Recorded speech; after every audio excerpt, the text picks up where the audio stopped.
This is a first game, Milwaukee at Arizona.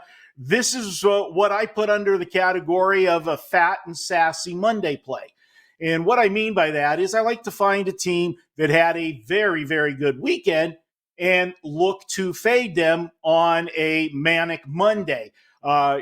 You look at crowds, home crowds, they're always going to be, bigger crowds on the weekend for baseball than you're going to see on a Monday night. And look if they're stepping up or down in class. Well, I'm going to zero in on Arizona. What a weekend for them. It was their opening weekend of the season. They dropped their home opener to the Dodgers on Thursday and proceeded to win the next 3 games. That was a monster series for Arizona to take 3 out of 4 from the Dodgers. Now you've got Milwaukee coming to town. It's a Monday night. It's going to be a smaller crowd. Obviously, less intense crowd, won't be as excited to see Milwaukee as you would be to see the Dodgers come into your ballpark. And I'm looking at this pitching matchup. First, of everything that I just said, all automatically would have me looking at Milwaukee. But then you go to, let's look at the stats. And the stats are, I'm looking at an Arizona starter in Zac Gallen, who was very good last year, but off to a very slow start this year. He's pitched 10 2/3 innings in 2 starts. He's allowed 9 earned runs in those 2 starts. I'm looking at Wade Miley. Now, I know Wade Miley is one of those guys that the sabermetrics guys, advanced metrics, all of that, they just hate this guy because his numbers don't always coordinate with what he ends up doing.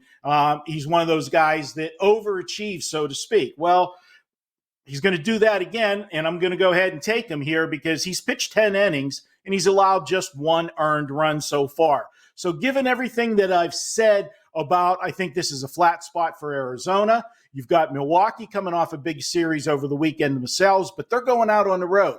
I like to take teams off a win going out on the road to start a road trip to continue that streak. So I am going to take Milwaukee. Now, I will say this, Teddy. Normally, I would be looking, because of the disparity in the starting pitchers that I'm looking at, I would look at a first 5-inning wager. But in today's game, I'm going to go full game. And the reason for that being is look at what Arizona had to do to win their games. The last 2 games were high-scoring games. They gave up a lot of runs in those 2 wins, which means they burned some bullpen as well to secure the wins. So I think if the game is tight late, advantage Milwaukee. So thus, I'm taking Milwaukee full game is an underdog play. Are you going to have to explain this part of it to me, Marco? Because it feels to me like Milwaukee's coming off every bit as big of a series.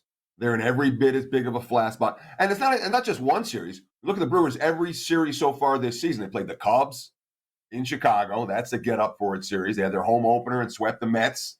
And then they just took St. Louis, the division rival, the team that they're battling with all year for the division title there. And you're like, well, they go on the road, so it's fine. Isn't this every bit as big a flat spot in theory for the road team as it is for the home team? On paper, I agree with you, Teddy, but it's just one of those angles. 2 angles that I love in pro sports. I love fading a team coming home off of a road trip, and I like taking a good team the first game on a road trip. And that's where I'm going with the difference in that one. But you're right. Yeah, they are coming off a big series because everybody feels St. Louis is the team to win that division this year, even though Milwaukee every year has been in the running. A lot of good experts that I respect think Milwaukee's going to take a step backwards, but they're doing something else that they always do, Teddy, and I saved it for your cross-examination. I don't know why the Brewers do it, but every year they get off the fast starts. And with the record they got already this year, 7-2 out of the gate, that now brings them the last 3 Aprils to 38-18. That I can't explain to you, but there's a number there that for whatever reason, this team gets off to fast starts. Marco Real quick, I can explain it to you. Go ahead. Because that's an interesting number. The early portion of the Brewers' schedule, if you go back and look, they tend to face a lot more teams from their own division, which is maybe the weakest division in baseball, one of them. They've been able to beat up on bad teams early in April. That's at least part of the reason why they've gotten off to some of the good starts. That is not the case this year. They had a couple of games against Chicago, who wasn't very good this year.